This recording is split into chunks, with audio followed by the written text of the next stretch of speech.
Welcome to High Truths on Drugs and Addiction, where national experts bring you facts and answer your questions. I am your host, Dr. Ronit Lev, an emergency and addiction doctor who has served at the White House and still practices on the front lines. Right here on High Truths, you will learn from experts, hear stories from the emergency department, and listen to people who have struggled from addiction. Friends, fentanyl is plaguing America. It has infected all illicit drugs, from cocaine to meth, counterfeit pills, and even marijuana.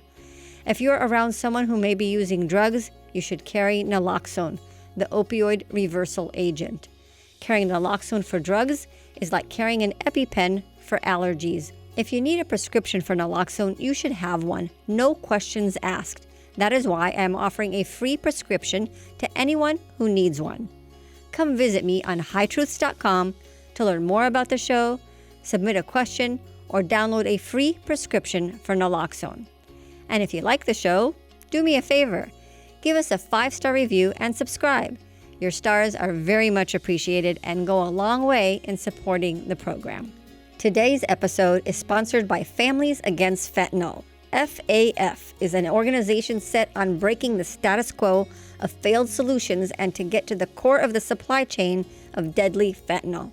Learn more about FAF by visiting familiesagainstfentanyl.org and sign their petition to declare illegal fentanyl a weapon of mass destruction.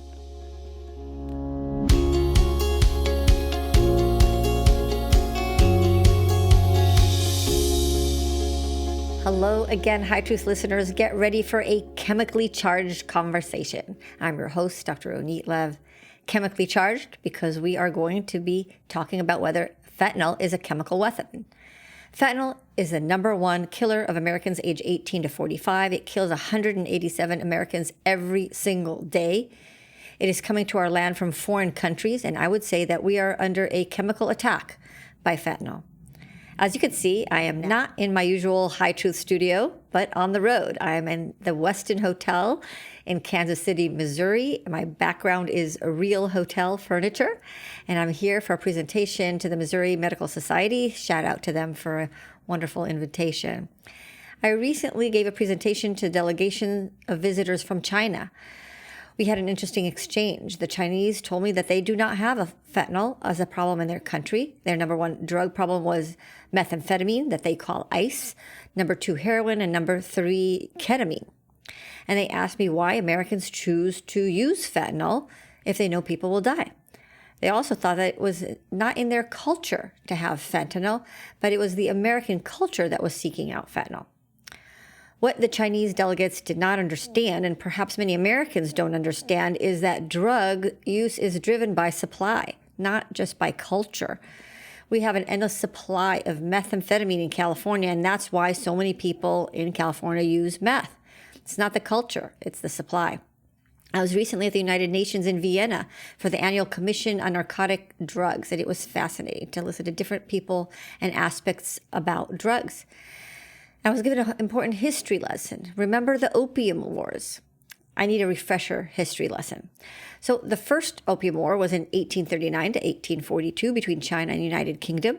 The British were trafficking opium into China, and the Chinese begged them to stop. Supply mattered. Their population was becoming addicted, but Britain did not stop. The military battle ended with Hong Kong going to Britain. The Second Opium War was with Britain and France against China. 14 years later, 1856 to 1860, the Chinese wanted to stamp out the opium trade, but the West was driven by profit. And the Chinese seized a British ship and threw the crew into chains. And again, a war broke out with China being on the losing end. The peace treaty included legalizing the opium trade. Is it payback time now for what the West did years ago? That was 163 years ago, where a Chinese population was being poisoned by opium. And now we are the ones here being poisoned by opioids, fentanyl specifically. History can teach us that drugs indeed are used in chemical warfare in subduing a population. And with that, let's hear our question of the day. Hello, Dr. Lev. Thank you for bringing us High Truths. My name is Michael Gray, father of Amanda Gray, who passed away in 2018 from an acute fentanyl toxicity. My daughter Amanda was not a known drug user or in any way having a chronic substance use disorder. My daughter was trying to self-medicate a particularly acute symptom of her diagnosed and well-established psychiatric disorder.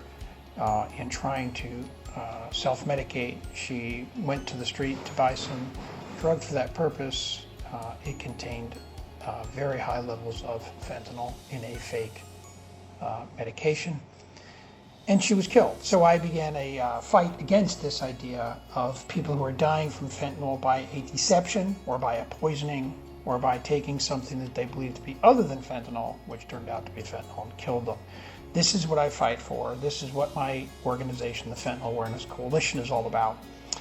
And so that's what I do. So my question for you today is about getting at the supply of fentanyl. What more can and should be done to get at the core of fentanyl that's pouring into our country and killing our families? And as you can see, my angle to this is, if these kids who are not chronic users, who are not under substance use disorder, are getting caught in the crossfire of something, well, then the only real solution for them is to limit that supply coming in. Thank you, Michael, for your question, for your wise advocacy. Let's ask whether fentanyl is a chemical weapon from one of our nation's leaders on the subject. The Honorable Andrew Weber has dedicated his professional life to countering nuclear, chemical, and biological threats and strengthening global health security. Mr. Weber's decades of U.S. government service included 5.5 years as Assistant Secretary of Defense for Nuclear, Chemical, and Biological Defense Programs. He dealt with uranium from Kazakhstan, chemical weapons in Libya and Syria, biological weapons such as Ebola. He's a perfect person to ask about fentanyl. To learn more about Andrew Weber, check out his High Truth show notes. Andrew Weber, welcome to High Truths. Thank you. I'm really excited to have you on and have a different conversation. Usually you talk various public health and medical policies, but we're going to talk about supply. I thought we would dive right into our question of the day, which comes from Michael Gray. Michael Gray lost his daughter who was killed by fentanyl, Amanda. She didn't mean to take fentanyl, but she mistaken it or was tricked into thinking a pill was something else, and it killed her. And so he's asking, what should we be doing at the core of the problem to get to the supply of fentanyl that's pouring into our country and poisoning people? And I couldn't think of anybody better to ask that than somebody who dealt with our nation's security, as you have done for many years, and I'm sure continue to be very focused on that. What is your perspective? Well, first of all, this is just a terrible tragedy that happens every day now, and we need to do more to stop it. We need to do more on the demand side and the public health aspects of this. And I'm very pleased with the news that Narcan will now be available over the counter to the public. So hopefully we can save lives. But looking at the supply side, I think we need to go as far upstream as we can. The manufacturers, the suppliers of the precursor chemicals in Mexico, and then their suppliers in China, India, that provide the raw materials to make these horrible, dangerous drugs. Yes. I love that. Well, when I talk about public health, I talk about upstream, and now I hear from you talking about supply. We could also look at it upstream as well. I like that analogy. And yes, Narcan is now over the counter. I wanted to be that way over years ago when I was at the White House. That was one of the big things that I did. And so I had on my website free prescriptions to anybody who wanted it. And I, dared anybody to come, do something on my license for giving free naloxone, that it should just be over the counter. So hopefully people don't need to do that and able to do that as well. And, you and I both serve and assist with Families Against Fentanyl. And the goal of that organization is to declare fentanyl a weapon of mass destruction in order to go upstream to the supply aspect. What do you think of that concept? Is fentanyl a weapon of mass destruction? It is. For me, it's obvious. I come at this from a national security perspective. although there is some overlap between the public health crisis that we're facing and the drug crisis and the national security crisis. But first of all, this is the first time in my life that a weapon of mass destruction has been available on the black market, and people can buy it. And for me, I learned about fentanyl as a chemical weapon in 2002 when the Russian military special forces pumped it into a theater that was under siege by Chechen terrorists. And they killed all of the hostage takers, as well as about 100 of the hostages. So that's when my work at the Pentagon shifted.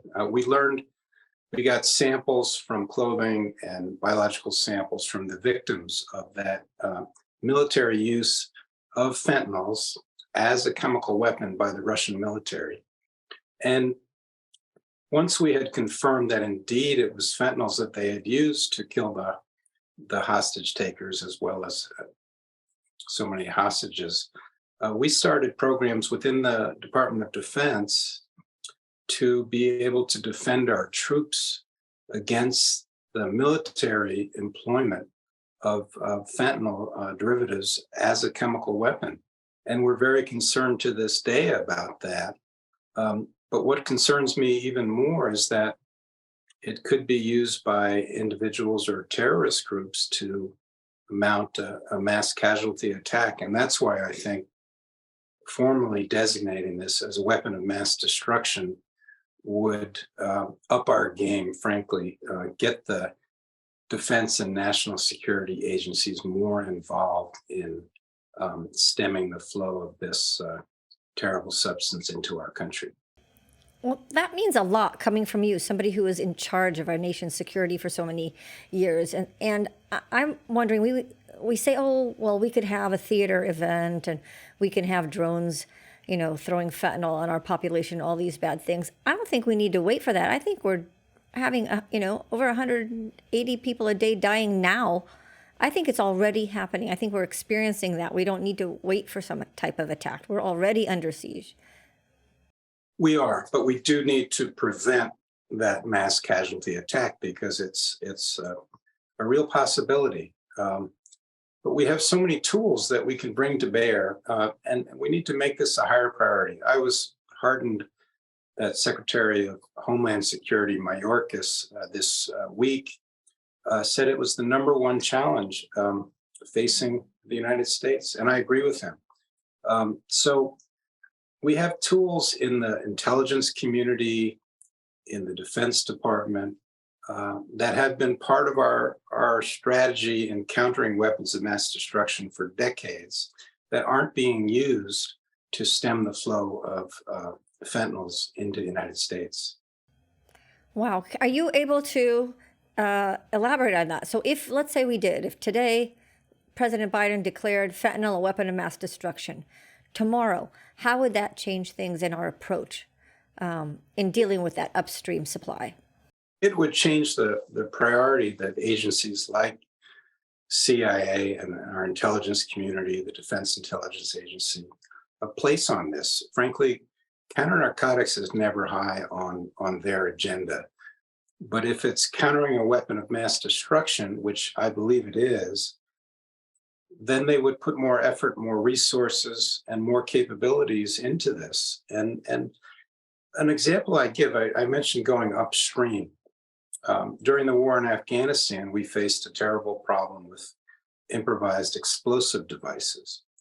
And we would interdict, the onesies and twosies, but we realized that the raw material for these explosives was coming from fertilizer plants and chemical industrial suppliers in Pakistan who had legitimate business interests, but their product was being misused and it was blowing up Americans and our allies.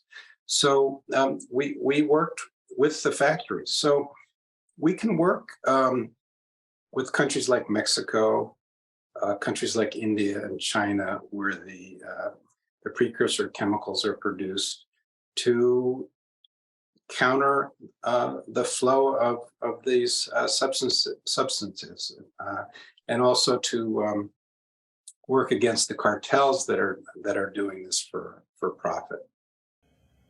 You know, I heard you interview and talked about doing that. You actually did that with uranium, right? You were able to get people to disarm with something as deadly as that. So you're saying that we have experience already doing that. And if we change the category of fentanyl, we would be able to do those same type of techniques.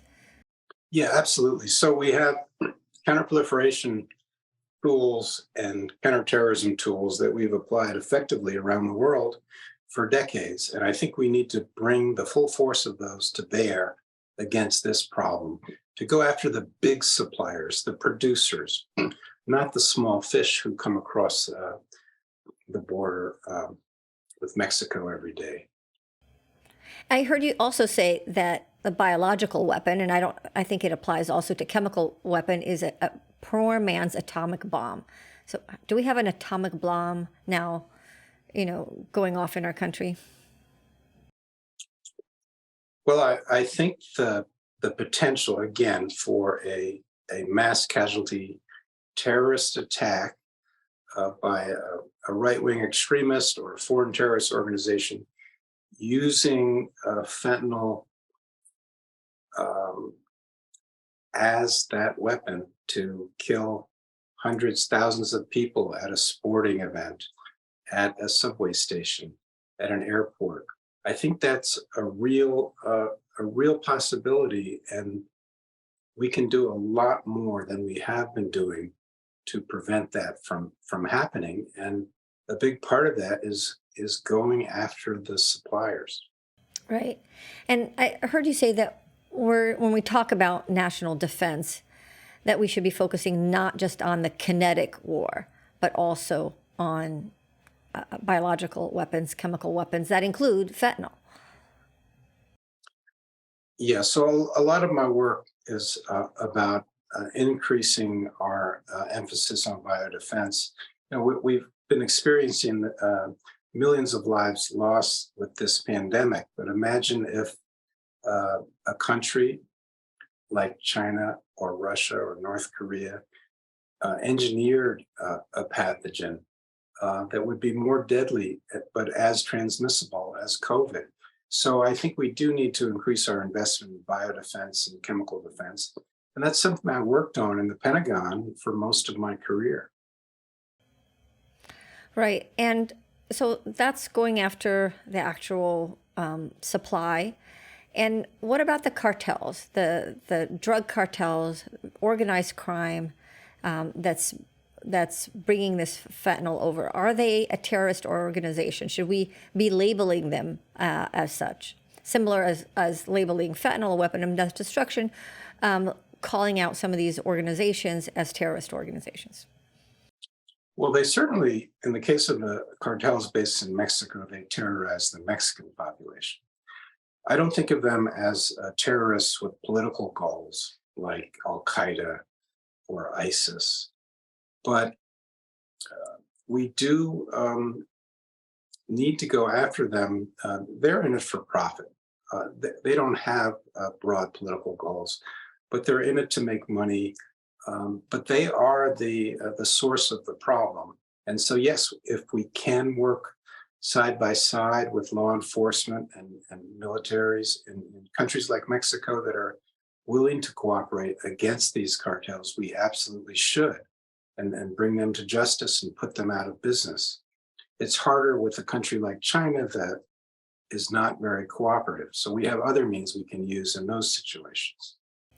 So let's talk about diplomacy. You have experience with that as well. Let's start maybe with China.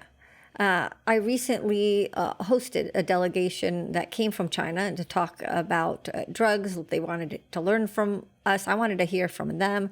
When I asked them about fentanyl, they said, we don't have a fentanyl problem in China.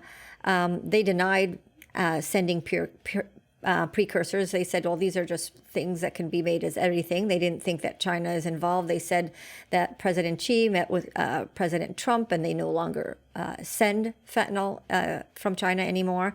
And they also said that they thought that the reason we have a fentanyl problem is because of our culture. I don't think they had quite understood the supply. But again, these weren't government, high-level government people who came. This is a delegation that was sent actually from our State Department. Yeah, well, they were probably also coached to say these things, and they might actually believe them or not. Um, there was a period where China was helpful, working with our intelligence and law enforcement authorities on this transnational issue, and they did stop some of the suppliers. I think that level of cooperation has declined significantly in recent years, and it's easy for them to blame us for our problem. But this is a global issue, and whether it's climate change or international drug trafficking, we have to work together with other countries, who will eventually become victims themselves. I'm convinced. Yeah, it's just a matter of time. I was just in Vienna at the United Nations Commission on Narcotic Drugs.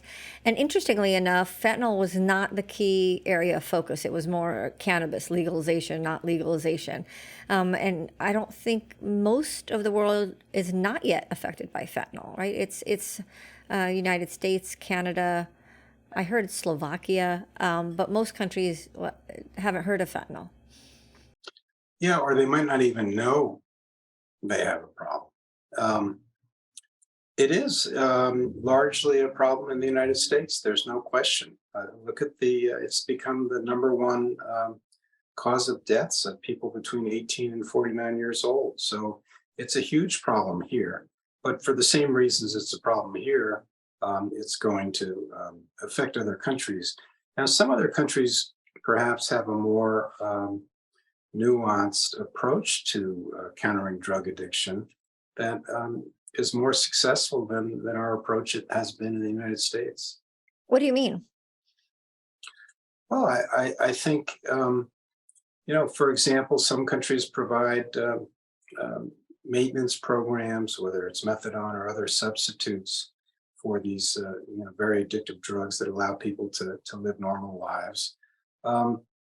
So some of the demand side programs that countries in Europe implement are effective.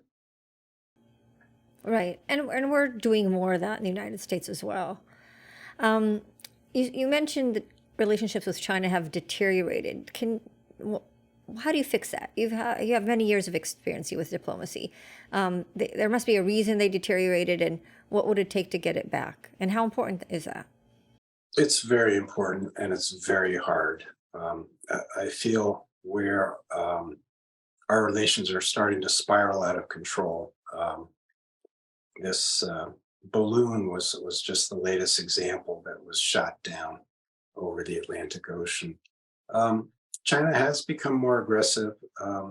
We're very concerned that they will use a military option against Taiwan. So from a security standpoint, our relations have really deteriorated badly. And the possibility for miscalculation is great. But at the same time, and I believe President Biden recognizes this, China's a big, important country that we have to engage. I mean, we can't make progress on climate change, for example, without China. So it's very hard. How do you have a competitive relationship, a somewhat adversarial relationship on certain issues, and still create the space to cooperate on issues where we have to work together and there's an interest in working together? It takes diplomacy, it takes patience, and it takes work. I've heard that we may be, and I'm worried. This is my selfish part. I have two daughters who are in the Navy, active duty. But talk of war with China. Is that a possibility? Is that just fear? Well, first of all, it's a possibility that the current Chinese government would use force to try to take over Taiwan. It's one that we have to deter. But let's be honest, a war with China would serve nobody's interests because both China and the United States have nuclear deterrence, nuclear weapons, and any any direct hostilities between our countries, I believe, would quickly escalate into a nuclear war, and the devastation would be widespread. It would be here in the United States. It would be global, and we have to do everything we can to prevent that. Right. Are we doing that? Are they doing that?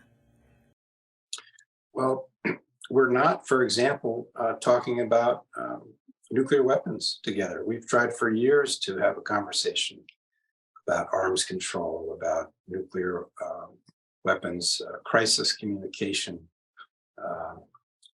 constraining the arms race of nuclear weapons, which is now fully underway. So we have to sort of relearn some of the lessons from the Cold War.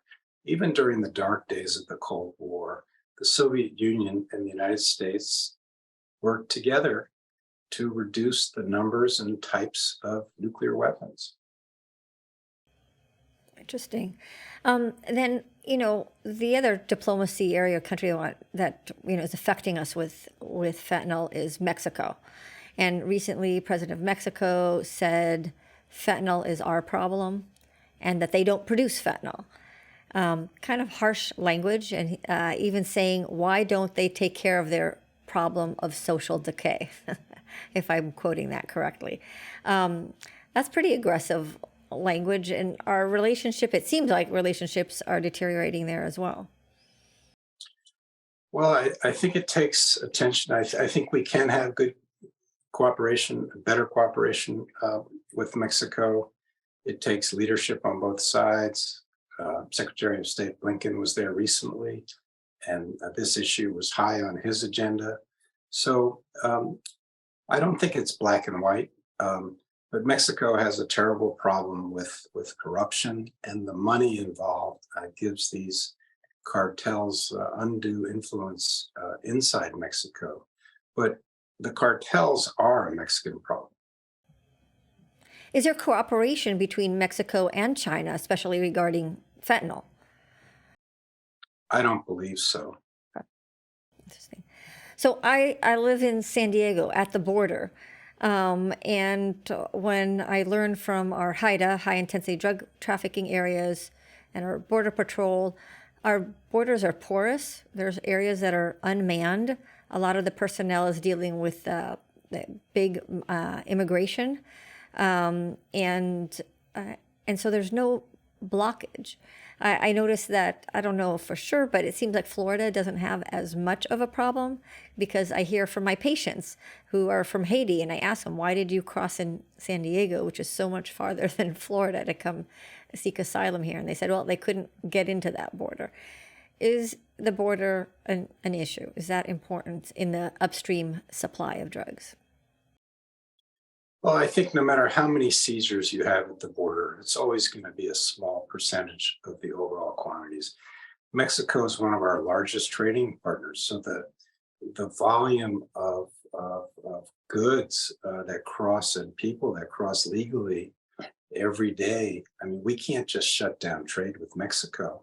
So I don't think the answer lies at the border. We do have to do what we can to interdict drugs at the border, but that's never going to be a very successful effort.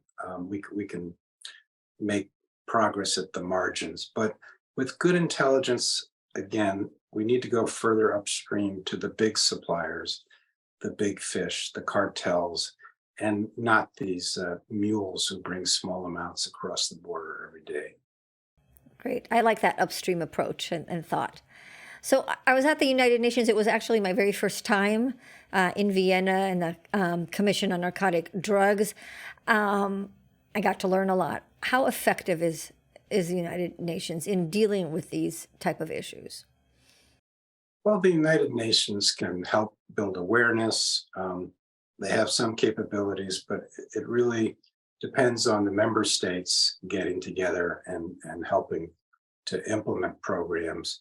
So it's important to have the United Nations involved. When the Secretary General makes this a priority, it's very important. But right now, the overall effectiveness of the United Nations has been challenged by Russia, which has, so egregiously violated the charter.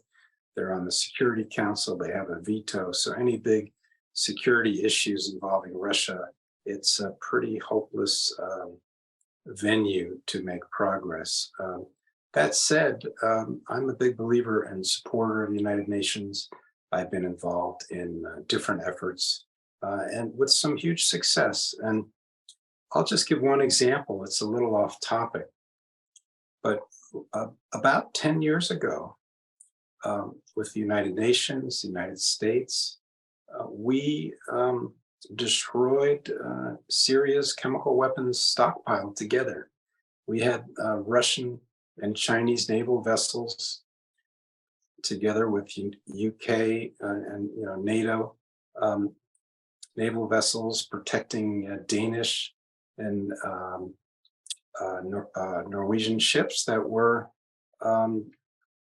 removing the chemical weapons stockpile, 1,300 tons of chemical weapons from Syria for safe destruction on a U.S. ship in the Mediterranean. So cooperation has happened. And by the way, that operation was carried out after the Russian invasion of Crimea.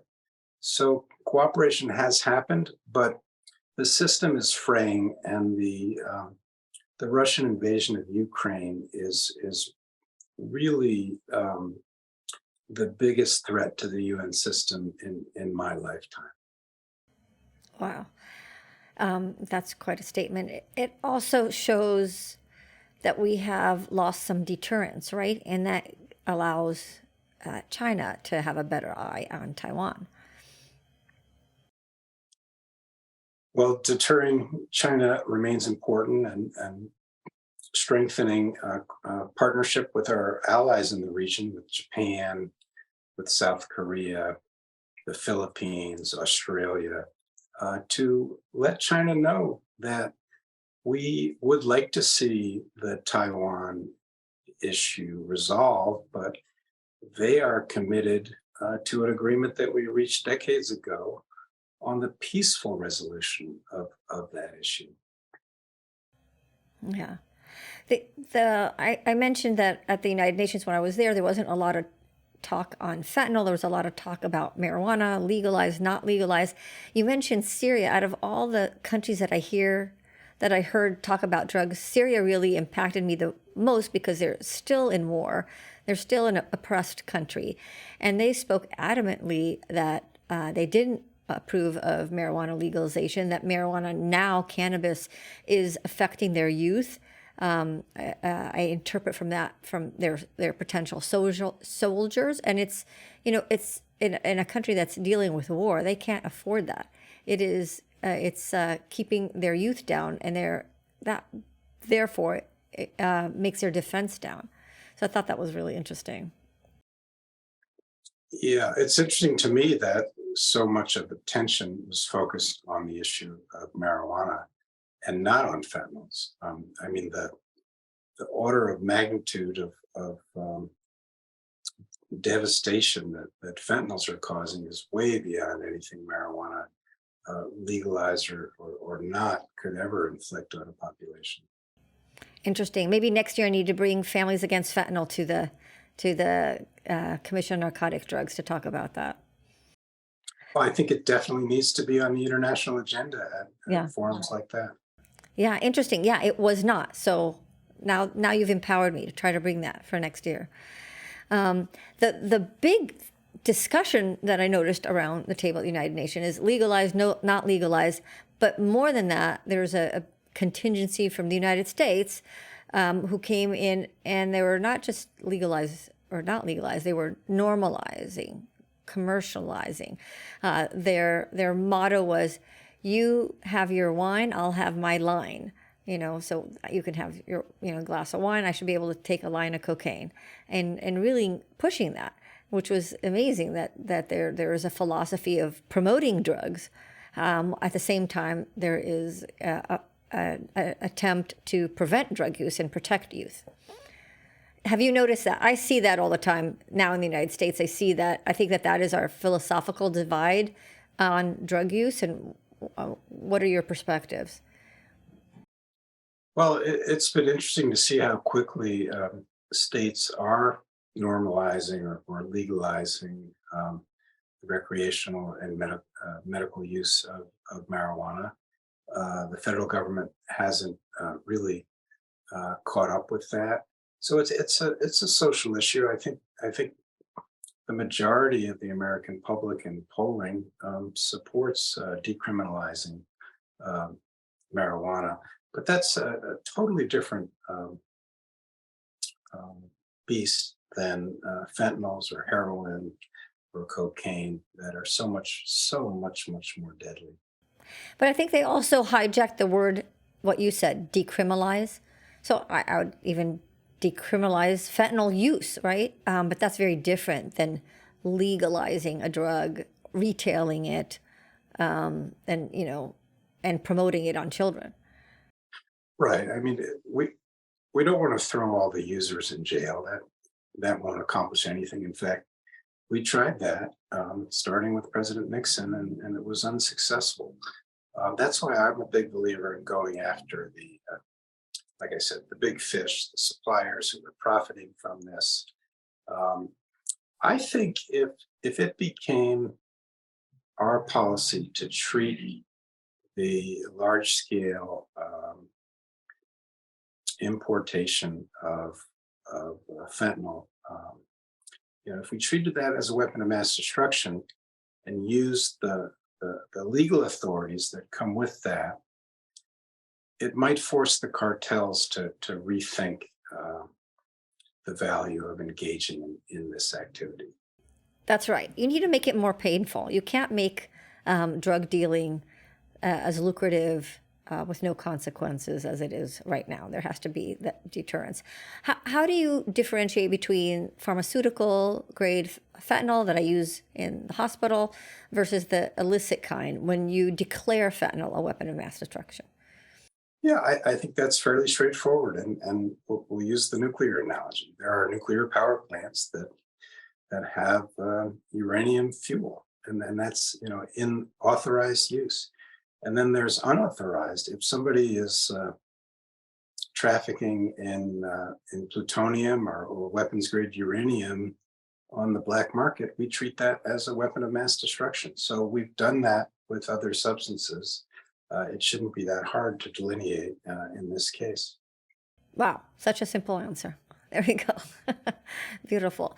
The other thing I was reminded of when I was at the United Nations is history, and the history of the opium wars when Great Britain was shipping opium to China, and people were getting addicted, and the Chinese government was begging to stop that flow of drugs onto their population, and Britain said no, and they opened up the whole opium trade.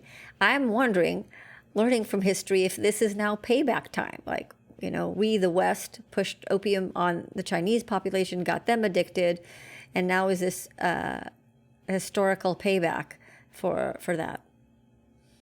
Well, I don't assume that the Chinese government is encouraging the export of fentanyl and precursor chemicals. They may be turning a bit of a blind eye, but I don't see this as a deliberate Chinese government activity. Could they do more to stem the flow? Yes.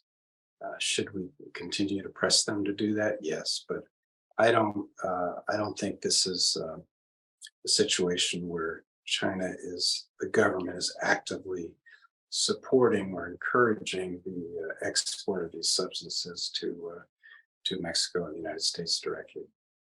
So that's just conspiracy theory, because at the same time that COVID, whether it came from China or not, and fentanyl, whether it was coming on purpose or not from China, that's just coincidence and conspiracy that all happen at the same time?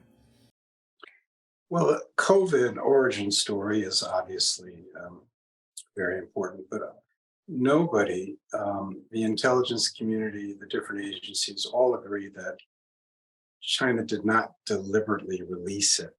Um, they talk about the plausibility of an accidental release, and that is a plausible scenario. But the conspiracy theories that China somehow unleashed COVID intentionally um, just don't make any sense given how much China itself has suffered from COVID. So that's important to distinguish. And so if you were president of the United States right now, what would be the immediate policies that you would implement, and why, to deal with this drug issue and fentanyl specifically? Well, I think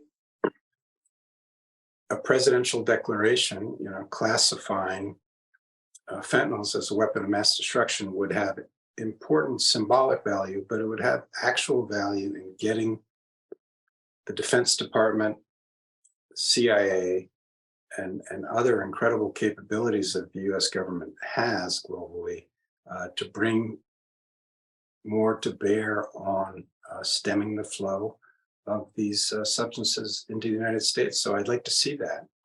I'd like to see the Department of Justice enforce the large-scale trafficking of fentanyl as they do with any trafficking of weapons of mass destruction materials. I think that would make a big difference, and that's why I'm involved in the effort of Families Against Fentanyl, who've been dogged in pursuing this objective. It has symbolic value, but it has real meaningful value in terms of making it a higher priority and giving us an expanded tool set to stem the flow. Wow, that's important. And is that a partisan issue? You served under the Obama administration. Now does it matter whether you have a D or an R behind your name with this issue? No, absolutely not. It's not a partisan issue at all. I live in Ohio. We have a Republican senator and a Democratic senator, and they're both in full agreement on this. So countering weapons of mass destruction should never be a partisan issue. Right. I love that, and that upstream approach. And then, finally tell us from your, vast experience, what now today is keeping you up at night and what gives you hope for the future? Well, two things keep me up at night. One is the potential for use of weapons of mass destruction in Ukraine by the Russian government, by the Russian military, whether it's nuclear, chemical, or biological weapons. Terrorist use of a weapon of mass destruction. And I think the most likely WMD for a terrorist group to use would be fentanyls. So a mass casualty attack with fentanyls is something that keeps me up at night. And then another thing that keeps me up at night, we started this conversation talking about the tragic loss of Amanda. Well, I'm a father of a teenage girl. She's 19 years old and she has no history of drug use, but I worry that she may, be pushed to take a pill or something and not know how deadly it is. So I can't imagine the tragedy of that. And it happens so many times every day, and we have to do so much more across the board, from education, public health, test kits, so people can know if there's fentanyl in a drug. And now the wide availability of Narcan, hopefully it will be priced in a way that, every bar will have a supply, and other social gathering places, people will have it in their homes, because we do, unlike other weapons of mass destruction and drugs, we have an effective antidote to save lives, and we can save a lot of lives with the wide distribution of that and education of people on on how to use it, how to recognize the symptoms. Yeah, we're putting them in vending machines in strategic areas, naloxone in vending machines. Yeah. I think that's great. I fully support that. Yeah. What about hope?